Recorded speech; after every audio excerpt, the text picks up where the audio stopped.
ನಮಸ್ಕಾರ ಸ್ನೇಹಿತರೆ, ನಾನು Prajakeeya Srinivas Belur. Welcome to Prajakeeya news. ಸ್ನೇಹಿತರೆ, ಈ ದಿನ ಎಲ್ಲ ಉಪಚುನಾವಣೆಗಳ ವೋಟಿಂಗ್ ನಿರ್ಧರಿಸುವ ದಿನ, ಪ್ರಜಾಪ್ರಭುತ್ವದ ಹಬ್ಬ. ಸ್ನೇಹಿತರೆ, ಚನ್ನಪಟ್ಟಣದಲ್ಲಿ ಗೆಲ್ಲೋರು ಯಾರು? ಕಾರಣ ಏನು? ಚನ್ನಪಟ್ಟಣ ಏಳಿ ಕೇಳಿ ಮದಗಜಗಳ ಕಾಳಗ, ಗೌಡರ ಗುದ್ದಾಟ. ಚನ್ನಪಟ್ಟಣ ಸರ್ಕಾರ ಮತ್ತು NDA ಮತ್ತು ಇಂಡಿಯಾ ಒಕ್ಕೂಟದ ಗುದ್ದಾಟ. ಪ್ರತಿಷ್ಠೆ ಮತ್ತು ಸ್ವಪ್ರತಿಷ್ಠೆಯ ಪ್ರಶ್ನೆ. ಒಕ್ಕಲಿಗ ನಾಯಕರನ್ನ ಡಿಸೈಡ್ ಮಾಡುವಂತ ಕ್ಷೇತ್ರ. ಹಾಗೂ ಹ್ಯಾಟ್ರಿಕ್ ಸೋಲು ಯಾರಿಗೆ ತೀರ್ಮಾನ ಮಾಡುವ ಕ್ಷೇತ್ರ. ಸರಿಸುಮಾರು 500 ಕೋಟಿ ಖರ್ಚು ಮಾಡುವಂತ ಕ್ಷೇತ್ರ. ಸ್ನೇಹಿತರೆ, ಈ ಒಂದು ಕ್ಷೇತ್ರದ ಗೆಲುವಿಗೆ ಕಾರಣ ಏನು ಅನ್ನೋದನ್ನ ನಾನು ನಿಮಗೆ ತಿಳಿಸ್ತಾ ಇದ್ದೀನಿ. ಹಾಗಾಗಿ ಈ ವಿಡಿಯೋಕ್ಕೊಂದು ಲೈಕ್ ಕೊಡಿ. ಹಾಗೂ ಪ್ರಜಾಪ್ರಭುತ್ವದ ಉಳಿಸ್ಬೇಕು ಅಂದ್ರೆ ಏನ್ ಮಾಡಬೇಕು ಅಂತ ನಾನು ನಿಮಗೆ ತಿಳಿಸ್ತೀನಿ. ಹಾಗಾಗಿ ದಯಮಾಡಿ ನನ್ನ ವಿಡಿಯೋಕ್ಕೊಂದು ಲೈಕ್ ಕೊಡಿ ಹಾಗೂ ನನ್ನ ಯೂಟ್ಯೂಬ್ ಚಾನಲ್ಗೆ ಸಬ್ಸ್ಕ್ರೈಬ್ ಆಗಿ ಈ ವಿಡಿಯೋವನ್ನ ಸಂಪೂರ್ಣವಾಗಿ ನೋಡಿ. ಸ್ನೇಹಿತರೆ, ಏಳಿ ಕೇಳಿ ಚನ್ನಪಟ್ಟಣ ಜಿದ್ದಾಜಿದ್ದಿಯ ಕ್ಷೇತ್ರ. ಉಪಚುನಾವಣೆಗಳಲ್ಲೇ ಇತಿಹಾಸದಲ್ಲೇ ಯಾರು ಇಷ್ಟೊಂದು ಇಂಟ್ರೆಸ್ಟ್ ತಗೊಂಡು ಚುನಾವಣೆ ಮಾಡದೇ ಇರೋಂಥ ಕ್ಷೇತ್ರ.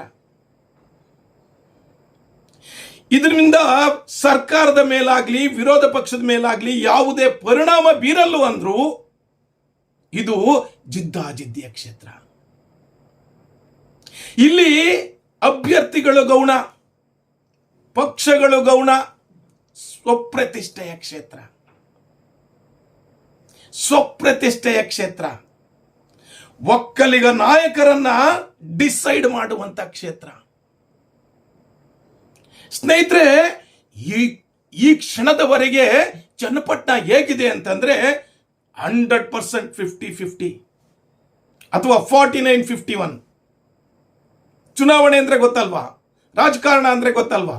51 = 100, 49 = 0.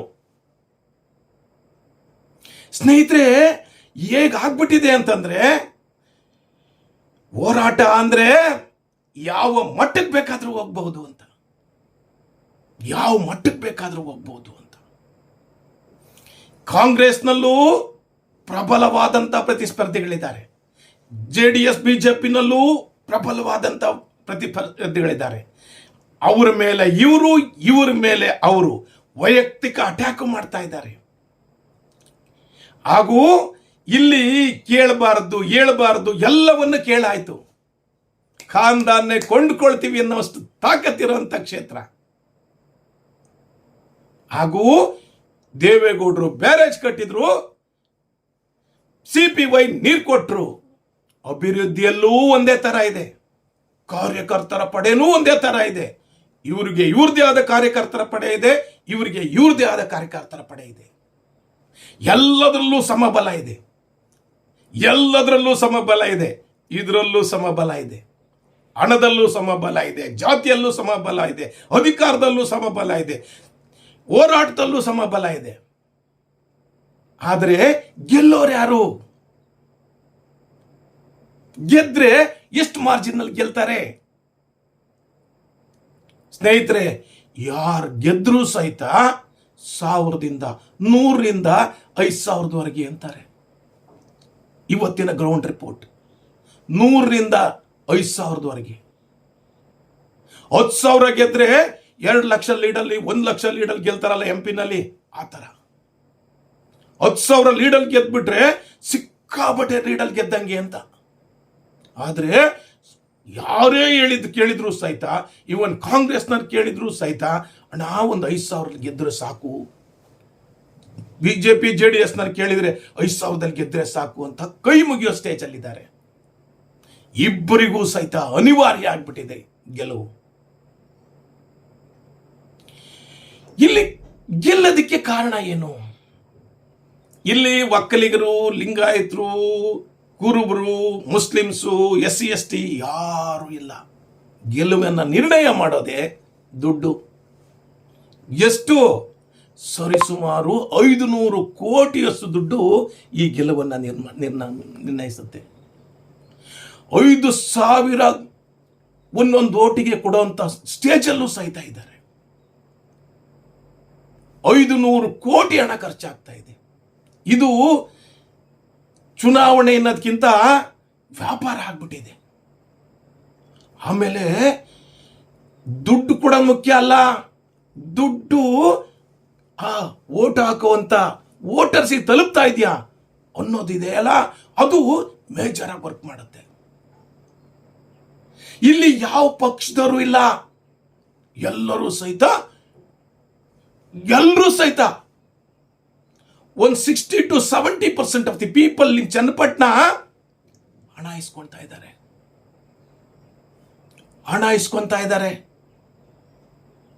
ಇನ್ 30% ಪೀಪಲ್ಸ್ ಇದ್ದಾರಲ್ಲ ವೋಟ್ ಹಾಕೋದ್ರಲ್ಲಿ, ಅವರೇ ನಿಜವಾದ ಡಿಸೈಡಿಂಗ್ ವೋಟರ್ಸ್. ಅವರು ಒಬ್ಬ ವ್ಯಕ್ತಿಯನ್ನ ನೋಡಲ್ಲ, ಒಂದು ಸಿದ್ಧಾಂತವನ್ನು ನೋಡ್ತಾರೆ, ಒಂದು ಪ್ರಜಾಪ್ರಭುತ್ವವನ್ನು ನೋಡ್ತಾರೆ.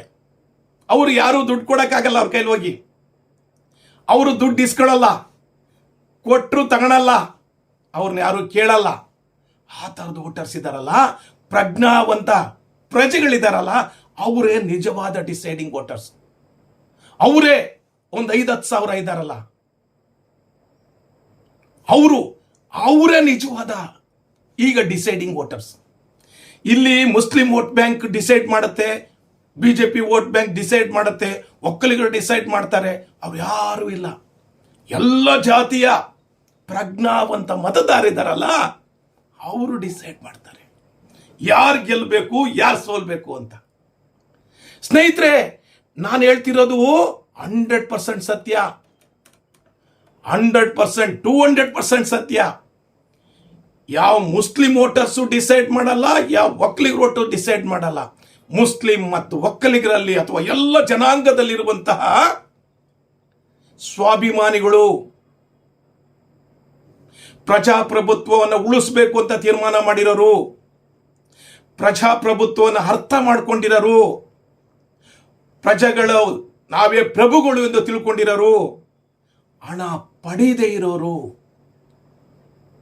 ಈ ಒಂದು ಚುನಾವಣೆಯನ್ನು ಡಿಸೈಡ್ ಮಾಡ್ತಾರೆ. ಈ ಚುನಾವಣೆ ಪ್ರಜಾಪ್ರಭುತ್ವ ವರ್ಸಸ್ ದುಡ್ಡು. ಎಲ್ಲ ಈಗ ಎಷ್ಟು ವೋಟ್ ಆಗ್ತದೋ ಅದರಲ್ಲಿ ಒಂದು 10,000 ಜನ ಹಣ ಪಡೆದಲೆ, ಯಾವುದೇ ಆಮಿಷಕ್ಕೆ ಬಲಿಯಾಗದಲೆ ವೋಟ್ ಹಾಕ್ತಾರಲ್ಲ, ಅವರು ಡಿಸೈಡಿಂಗ್ ವೋಟರ್ಸ್. ಸ್ನೇಹಿತರೆ, ಯಾವ ಮಟ್ಟಕ್ಕೆ ಅಂತಂದ್ರೆ 100ರಿಂದ 5,000. ಅದರಲ್ಲೂ ಸಹಿತ ಪ್ರಜ್ಞಾವಂತರು, ವಿದ್ಯಾವಂತರು, ವಿಚಾರವಂತರು, ಆ ಒಂದು ಕೆಟಗರಿ ಪೀಪಲ್ಸ್ ಇದ್ದಾರಲ್ಲ, ಅವರು ಡಿಸೈಡ್ ಮಾಡ್ತಾರೆ ಯಾವ ಪಕ್ಷಕ್ಕೆ ಓಟ್ ಹಾಕಿದ್ರೆ ಒಳ್ಳೆಯದು, ಯಾವ ವ್ಯಕ್ತಿಗೆ ಓಟ್ ಹಾಕಿದ್ರೆ ಒಳ್ಳೆಯದು, ಯಾರಿಗೆ ಓಟ್ ಹಾಕಿದ್ರೆ ಕರ್ನಾಟಕಕ್ಕೆ ಅನುಕೂಲ ಆಗ್ತದೆ, ದೇಶಕ್ಕೆ ಅನುಕೂಲ ಆಗ್ತದೆ ಅಂತ ಯೋಚನೆ ಮಾಡ್ತಾರೆ. ಇನ್ನೊಂದು ಕೆಟಗರಿ ಇದಾರಲ್ಲ, ದುಡ್ಡು ಇಸ್ಕೊಂತಾರೆ. ನಮ್ಮ ಮನೇಲಿ 4 ಕೋಟಿ ಇದೆ ಅಂದ್ರೆ 2 ಪಾರ್ಟಿ ಇರ್ತಲ್ಲಿ ದುಡ್ಡು ಇಸ್ಕೊಂಡಿದ್ದಾರೆ, ಅವ್ರಿಗೆ 2 ಇವ್ರಿಗೆ 2 ಹಾಕ್ತಾರೆ. ಅರ್ಥ ಮಾಡ್ಕೊಳ್ಳಿ, ಇದು ನಿಜವಾದ ಚುನಾವಣೆ. ಯಾರಿಗಪ್ಪ ಅಂತಂದ್ರೆ ಪ್ರಜಾಪ್ರಭುತ್ವವನ್ನು ಉಳಿಸ್ಬೇಕು ಅನ್ನೋರಿಗೆ. ನೀವು ಸರಿಯಾಗಿ ಯೋಚನೆ ಮಾಡಿ, ಸರಿಯಾಗಿ ನಿರ್ಧಾರ ತಗೊಳ್ಳಿ, ಪ್ರಜಾಪ್ರಭುತ್ವವನ್ನು ಉಳಿಸಿ.